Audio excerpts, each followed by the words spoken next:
Los modelos teóricos que intentan explicar la realidad pueden ser comparados con un edificio. Uno puede ser contemplativo de la fachada, la bella construcción y diseño de sus interiores, dedicando años de nuestra vida a escribir incluso sobre los detalles en las baldosas y las famosas figuras que han pisado alguna vez sobre ellas. Pero si los cimientos han sido mal diseñados, si son débiles o tienen daños, es solo una cuestión de tiempo para que el edificio se derrumbe. En varios videos hemos citado las teorías del valor trabajo.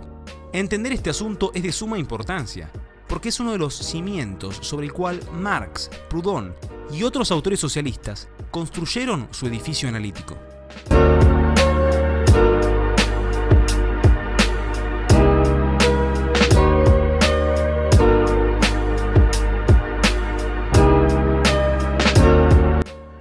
Durante el siglo XVIII y XIX existía bastante intriga y confusión sobre qué era el valor, los precios, los costes y cómo estos se relacionan entre sí.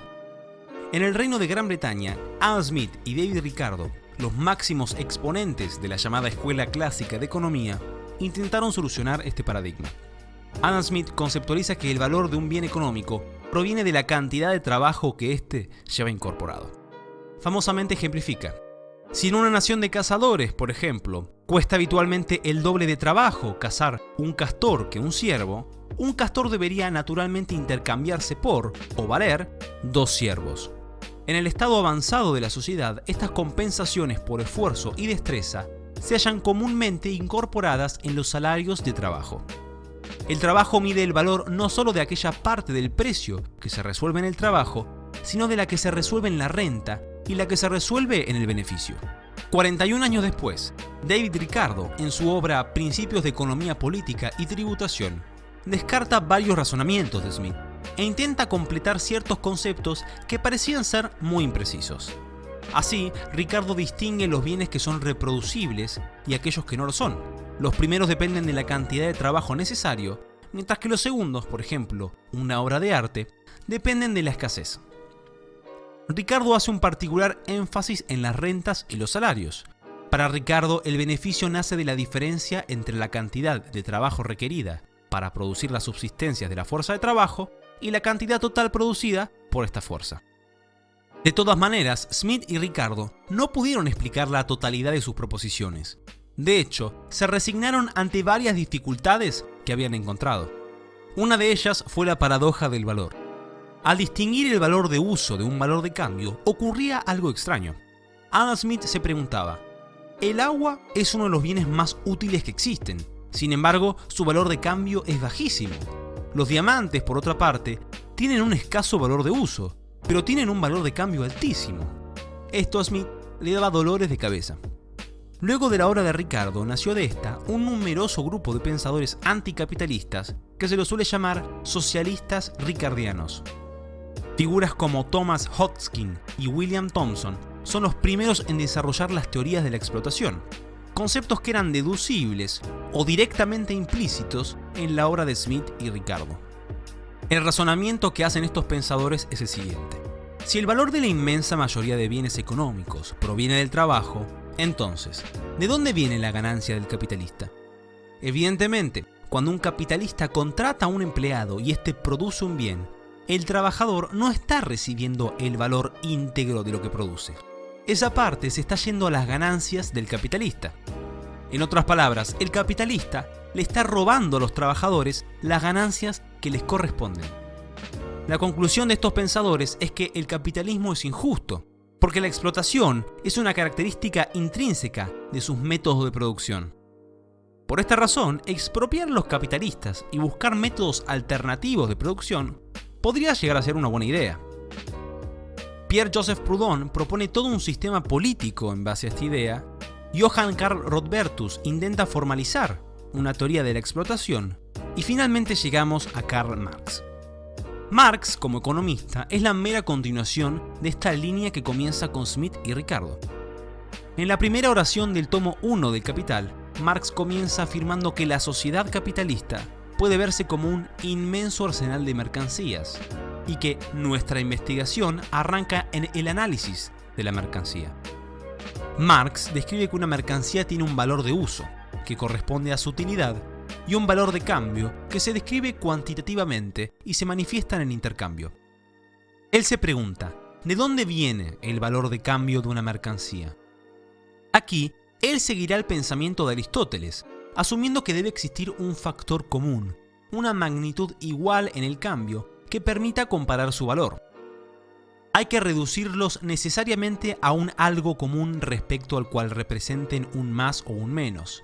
Este algo común no puede consistir en una propiedad geométrica, física o química, ni en ninguna otra propiedad natural de las mercancías. Las propiedades materiales de las cosas solo interesan cuando las consideramos como objetos útiles, es decir, como valores de uso. Como valores de uso, las mercancías representan ante todo cualidades distintas. Como valores de cambio, solo se distinguen por la cantidad. No encierran, por tanto, ni un átomo de valor de uso. Ahora bien, si prescindimos del valor de uso de las mercancías, estas solo conservan una cualidad, la de ser productos del trabajo. Para que su distinción tenga sentido, Marx descarta al uso y considera al trabajo como el factor que universaliza el valor de una mercancía. Una pregunta que surge es, si una mercancía tiene un alto valor de cambio y la queremos cambiar por varias de un valor de cambio menor, ¿cómo se mide este valor de cambio? Para Marx deberá medirse por la cantidad de trabajo, pero ese trabajo es el trabajo socialmente necesario y depende de los promedios del contexto productivo y tecnológico de cada sociedad. El filósofo alemán explicará que la explotación está en la esencia del capitalismo, que es inherente a su estructura de producción, y será detallista de cómo los capitalistas se apropian de la plusvalía que le corresponde a los trabajadores. Lo que acabamos de presentar es la piedra angular del pensamiento marxista, pero obviamente esta no está exenta de críticas. Aquí van 5 de las más frecuentes. 1. La supuesta igualdad en el cambio. Como vimos antes, Marx afirma que en el cambio, las mercancías implicadas tienen un denominador común de una misma magnitud. Tienen que ser necesariamente valores de cambio permutables los unos por los otros o iguales entre sí, de donde se sigue, primero, que los diversos valores de cambio de la misma mercancía expresan todos ellos algo igual. Segundo, que el valor de cambio no es ni puede ser más que la expresión de un contenido diferenciable de él, su forma de manifestarse. ¿De dónde siguen estas afirmaciones? De ningún lado. No es necesaria la existencia de una magnitud de igualdad para que se produzca un cambio, y menos aún que sea un elemento común único y universal. Justamente los intercambios implican como condición suficiente una desigualdad de valoraciones subjetivas, es decir, valoraciones opuestas, no iguales. No existe una medida objetiva de la demanda subjetiva en el mercado. Estas deducciones Marx las saca de Aristóteles y de la metodología de Hegel, pero no tienen ninguna coherencia. 2. La selección arbitraria de trabajo como denominador común. Existen muchas cualidades en común entre las mercancías intercambiadas. Como ya hemos citado, Marx descarta todas y dice que la única es el trabajo. Pero otra vez, esta afirmación no sigue de ningún lado. El denominador común podría ser el peso, la rareza u otros cientos de elementos. Marx podría haber propuesto una teoría del valor energía, afirmando que el elemento común de las mercancías es el requerimiento de un gasto energético, que de hecho se podría cuantificar en julios. Su afirmación es completamente arbitraria. Por más que existiese un único denominador común, Marx de ninguna manera demostró que ese es el trabajo. 3. El tiempo de trabajo socialmente necesario es un concepto vago. ¿Qué es el tiempo de trabajo socialmente necesario? ¿Cómo se mide? Se pretende explicar objetivamente mediante promedios lo impromediable, que son las diferentes capacidades y características de cada individuo. Es un concepto muy impreciso. Además, este depende últimamente de la oferta laboral y la demanda, elementos que Marx descarta en su análisis. 4. Se elude deliberadamente los bienes económicos que no son compatibles con su análisis. Cabe sostener que el precio de aquellas cosas que no tienen un valor intrínseco, es decir, que no son productos del trabajo, como la tierra, o por lo menos no pueden ser reproductivos mediante el trabajo, como las antigüedades, las obras de arte de determinados maestros, etc., pueden ser determinados por combinaciones sumamente fortuitas. Aquí no hay mucho para decir. Simplemente hay miles de ejemplos que no encajan en el análisis de Marx, y hasta el día de hoy se los suele trivializar o se los intenta explicar de manera muy forzada. 5. La teoría de la explotación desconoce otros factores. Los marxistas desconocen que el trabajador no recibe el producto íntegro de su trabajo porque los procesos productivos llevan tiempo. Todavía no se utilizaba la ley de la preferencia temporal y lo que esto conlleva. El valor íntegro de un bien solo estará producido cuando éste es terminado y vendido en un tiempo más o menos prolongado. El trabajador, por lo tanto, recibe el beneficio esperado descontado por el interés. O para ser más técnico, el valor descontado por el tipo de interés de la productividad marginal. Si el trabajador desea recibir el producto íntegro de lo que produce, simplemente debe hacerse cooperativista, pero lo recibirá recién cuando finalice el proceso productivo. Conclusiones.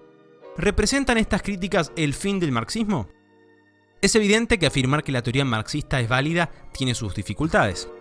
No es necesario decir que el marxismo es completamente falso, sino completamente inútil. Utilizando a Thomas Kuhn y su concepto de paradigma, podemos decir que el núcleo central de la economía desde Ricardo hasta Marx pierde su utilidad. No puede dar explicaciones suficientes a los fenómenos que pretende estudiar. El cambio de paradigma comienza unos años después de la publicación del primer tomo de Capital. De manera simultánea se publica la obra de William Jevons, Karl Menger y Leon Walras, 3 economistas que desde diferentes nacionalidades y motivaciones hacen una revolución científica en el campo de la economía. Aunque estas ideas ya tenían precedentes hace muchos siglos, el gran giro de la revolución marginalista está en afirmar que el valor no tiene nada que ver con el trabajo o con cualquier característica inherente de un bien. El valor emerge de la percepción subjetiva de un individuo sobre la utilidad que le puede dar un objeto, un bien o un servicio para alcanzar sus fines en un contexto y tiempo de un momento dado. La revolución marginalista significa un cambio de paradigma que deja obsoleta la teoría del valor trabajo y los análisis de Marx. Deja tus opiniones, ideas y propuestas en los comentarios. No te olvides de darle me gusta al video si te gustó. Muchísimas gracias por verlo y los veo en el próximo.